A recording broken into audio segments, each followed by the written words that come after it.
All right. What is going on? Family, shout out to everybody tapping in, y'all. Losha Brooks. Y'all, for everybody who is new, I have been documenting my return to school. Let me turn this down. Y'all know I always be jamming. I have been documenting my return to school, working on my education doctorate. And we are literally almost at the end of the first year, second semester. Oh my God, it's been so much fun. I have one more presentation left in class, and that will be on Saturday. And that's it. That is it. I will be taking classes this summer, as I mentioned in the video prior to this one. But this has flown by so fast. Some of the things that I am reflecting on now that I might have shared with y'all if y'all have been following me. This is a cohort program. So basically, when we write our dissertations, we complete our research with several other classmates. And this second semester has been dedicated to basically finding your people and finding your common areas of interest regarding your research and so forth. And so this degree is in racial and social justice. It's 2025 for anybody that's happening like later, but oh my God, this is it's a wild year. We just got a new president, so a lot of things coming down the pipeline in relation to racial and social justice here in America. And so it's just an interesting time to be in this program and to be doing research in this particular area of focus. But it's exciting for me because it's something that I absolutely love. If you really, really know me, going back to school was not something that I had really, truly like made a decision on. Kind of like up in the air, like, do I need to go back to school? Do I need this degree?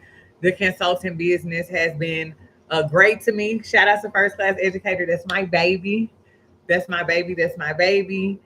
We're going into our 6th year. And so for me, going back to school with the push of other amazing, amazing educators around me, I knew this would benefit me in the work that I do. We focus a lot on culturally responsive instructional practices, and yeah, not to say that I thought that I was a master, but being around great practitioners is something. It's like we get all of this schooling and we know a lot of things is like in theory, but I see amazing practitioners at work, like in practice. And so having them on my team, it was almost like built in mentorship, built in staff development, on the job training. I would sit in their sessions between the first and second year, particularly, like the whole session. The consultants, many of my core team, my former teachers, and I would just watch them in awe with the work that they were doing. And so I'm like, yeah, I could ride this wave. Like I don't have to go back to school, but returning to school has been one of the best decisions that I have made in my life. I think I make some pretty nice decisions. This has been a good decision, I will say. In the beginning, if y'all go back to after the first readings, I was ready to like, yeah, knock some stuff over. Just the history, the racial history, the plight of African Americans in America, and how much information is suppressed from us, and to have to get to this graduate level of study to be introduced to this information is challenging, to say the very least. And I can only imagine what type of person I would be, or even the people who are in my cohort, if we had access to this information earlier. And when I say access, it's not even that we don't have access, But in a sense, we do. The way that the system is structured, suppressing a lot of history, um, it just is really intentional about seeking out this information to a high level and to a high degree. And for me, I am truly grateful to be back in school because it is helping me to refine my practices, grounding me in my work, and even being able in real time implement like research and data into the things that I am doing. And also having access to a lot of these different databases or research tools that's available. I'm at the University of Missouri St. Louis, and using EBSCO to find different articles. I'm getting my money's worth. I'm gonna tell you that if there's an article about something I'm interested in, I'm definitely downloading. I'm definitely reading it, and so yeah, it has been good. The other thing that I want to share, I think this is just important for anybody that's returning to school, for anyone that's actually kind of considering which route you want to go. If you want to do a cohort method, or the method where you do all of your research on your own, one of the things that I have to say, with us now kind of being solidified within the groups, and our focus is on culturally responsive professional development and understanding what factors produce effective um, transformation from culturally responsive professional development. And so it's, of course, we haven't decided completely like on the language or things of that nature, but we have been collaborating on what methodologies that we're going to use and things like that. And so the presentation that we just did on Tuesday, two of my group mates, we were able to articulate that with a very nice presentation. But one of the things that I want to bring people's attention to is that when you do the cohort method, and they definitely told us about this in the beginning, our group is pretty small, 3 people. There are other groups that have 5, 4 people, and I can certainly see, even just within our group, and I think that we could communicate effectively, but understanding like how you are as a student, right, and how you are as it relates to the problem or issue that you want to research.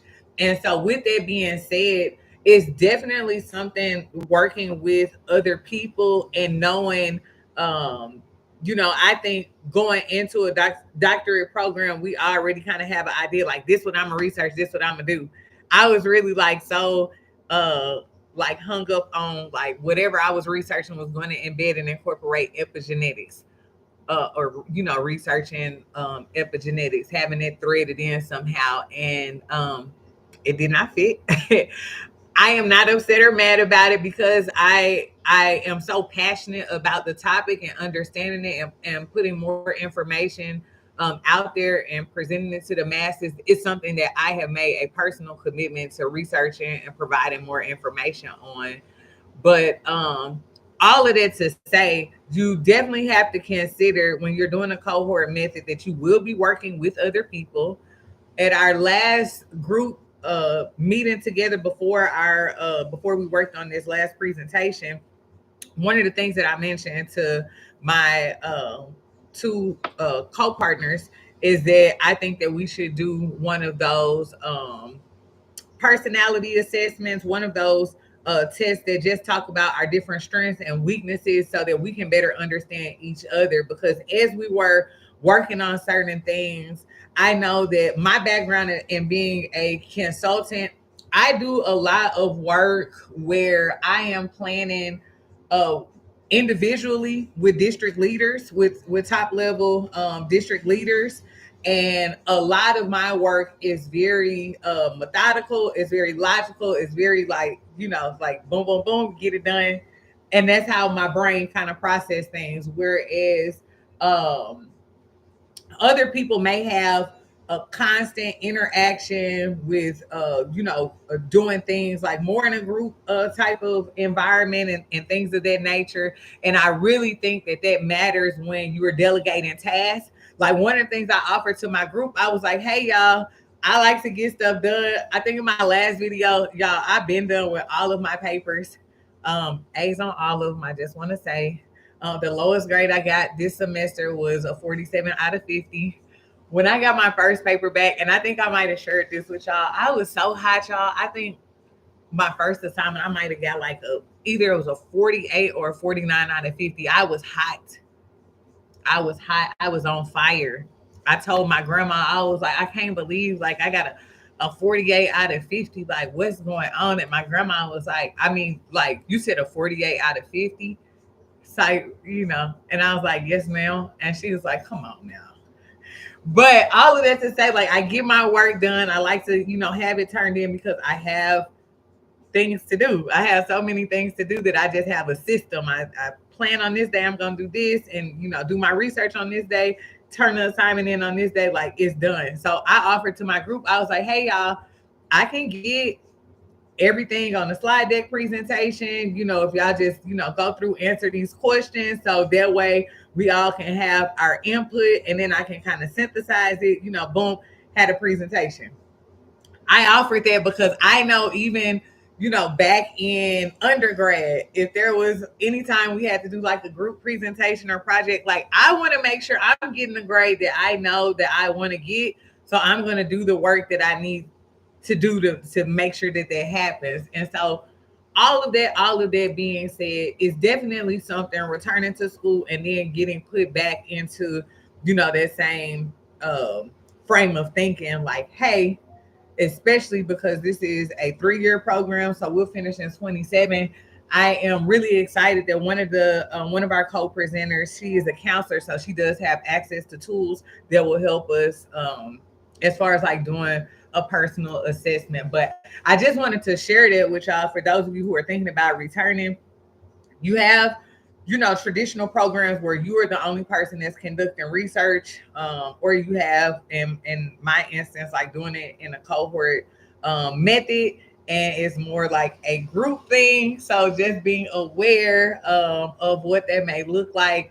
And but yeah, this has been really good, really great. The presentation class, when I say I just love how creative like people are. There was a particular group. I don't want to miss anybody's name in the group. There was a particular group that presented as if they were doing like a podcast interview about their research. We had to have a slide deck that answered like what are our guiding questions, what methodologies are we using, how is this going to add to already existing knowledge, things like that. What background or professional settings are we coming from that add to this work, things like that. And it was so amazing how they presented it like a podcast interview that was truly engaging, very hype. The energy could not be replicated. It was very authentic, and I truly appreciated that. One of the things that I really enjoy about this class is that by us being introduced to so many different research methodologies, it's like we have so much to go off of. And that's one of the things that I'm truly, truly excited about. Two of the methodologies that really resonated with me that I know that we're going to incorporate is doing a narrative analysis and a phenomenological study on our participants who have actually gone through culturally responsive professional development. And so I always find the value, and I've said this before, in talking to people to actually get how a training has made them feel, especially in collecting our data for first class educator. I want to know, how does this make participants feel? Because I think always capturing qualitative data is going to pair well if you are trying to capture the actual thoughts and feelings versus the quantitative, which I don't think you can truly illustrate the impact with just numbers. So those two research methodologies really stood out to me. So I am just excited that, year one, we moving and grooving. And I'm more so wanting to share this experience with others because I know Some people have reserved about going back. Of course, like looking at the fact that we got to pay for this, like school should be free. I just really want to say that, like the commodification of information and knowledge at this point is really kind of ridiculous. Like I honestly should not have to pay for a lot of this information that I'm getting access to. I just shouldn't. I just really should. It should definitely be free.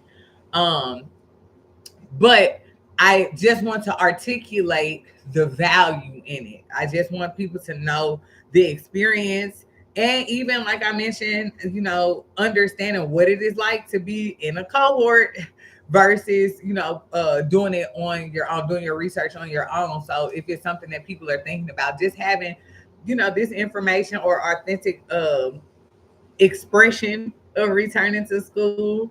I just turned 37 April 14th. Shout out to the Aries gang, 88 baby. You know how we coming. We in a building. I just turned 37. That in itself is like, okay, whoa, close to 40. But we'll be finishing this doctorate before 40. I know I'm gonna be getting married and having some babies. So that's another thing to pen. I'm really happy I'm getting this out of the way, because one of the things I always mentioned was like I had these kind of self-imposed restrictions on my life. Like the business got to be at seven figures, before I start entertaining or dating, or, before I get married again, before I had kids, I got to, have my doctorates and this, and that. And it's like, girl, okay, you getting a little older. You need to take some action. So I am happy that I've returned back to school, because I do feel like, it's assisting with my ideal timeline. I could only imagine, just like I said in the last video, for those of my classmates who are actual, building leaders, central office leaders, superintendents, assistant suits, and going back to school, it's enough being a consultant. With this administration, I will say some of my larger projects have been put on hold since February.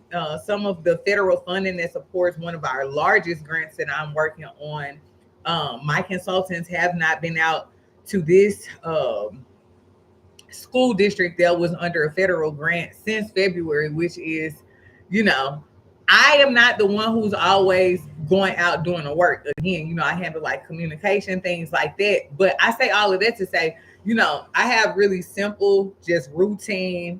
I could not imagine like being in one of those type of positions going back to school. So less long, little bitty like baby, all of that stuff, husband, all of that stuff. So again, just really grateful for the divine alignment. I submit to that and everything. And so I'm just happy that I'm doing my part and making a commitment to perfecting myself. And then I know everything is lining up in such an amazing, amazing way. So I just wanted to come and share with y'all one more presentation. Again, we are focusing on culturally responsive professional development, efficacious, effective, and what factors contribute to transformational. One of the things after our presentation on Tuesday, which is similar to our presentation coming up on Saturday, slight differences. A young lady asks, what do we consider as a transformational or effective culturally responsive professional development? Presentations are only supposed to be 10 minutes. Majority of groups went at least 20. Our group was a little over the 10-minute mark, but that question was very good and relevant. I chose to it was almost like, I don't want to say a rhetorical question because she did expect the answer, but even our professor for the class, like she kind of one of my group members responded, and I knew if I responded, first of all, English teacher background, talk. One of the reasons why I'm doing this because I can talk. I knew that we would need way more time to kind of break that down. But my goal with this research and why I'm so interested in it, number one, because a lot of the work that my organization engages in, I want to make sure that we are utilizing the best methods for us to have effective transformation that's enacted from our work. And so to me, what that looks like is what teachers or instructors are actually doing with their students. How is their instructional practices being transformed?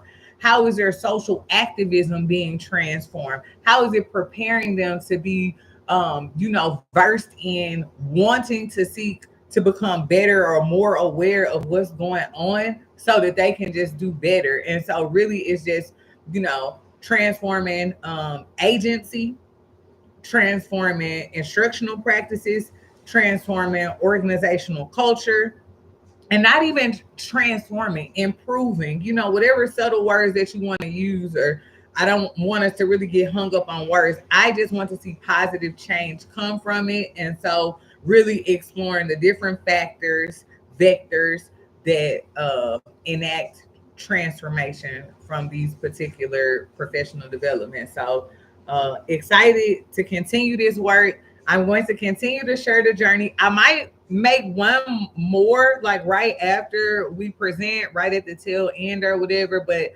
summer session starts next month. So I will keep y'all updated along the journey. But just wanted to share with y'all semester two. We at the end of the road. But no, we are really like at the end. On Saturday is like the last presentation that my group has, and then pretty much all assignments will be turned in. I am definitely proud to announce that yes, I have A's in all of my classes on all of my assignments. So just wanted to share this journey with y'all. I appreciate y'all for tapping in, and I will talk to y'all on the next update from my Ed Doctor program that's in racial and social justice. Follow me on all social media. I love Instagram. Losha Power Moves on all social media. Losha Power Moves, LOCHA Power Moves. Okay, if y'all are interested in educational consulting, know I'm always giving the game, the bars about educational consulting. Oh, shout out to my son Farrell. Right before I went live, I received email that he got accepted into the I want to tell y'all the name of this program. My baby got accepted into this youth business program at Prairie View. So I'm really, really excited. It's the Young Business Leaders Summer Program at Prairie View. He got accepted, and he really did the work as far as like the application, the letters of recommendation. They had to do a video. Yes, and so right before I got ready to go live, I got the email that said that he got accepted into the program. So I am absolutely geeked. I'm really excited for him. And so yeah, I just wanted to share that with y'all. So again, if y'all are interested in educational consulting, reach out to me. If you are a district leader and y'all need services, first class educator, we have some really amazing professional development for you. Again, we specialize in culturally responsive instructional practices. We tailor the language to whatever the organization needs us to tailor the language to.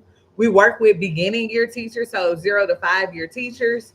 We also work with international educators. We do professional learning, community activation. The full whatever you need, we got it. Okay, I have consultants with varying backgrounds, but everybody is truly grounded in culturally responsive pedagogy.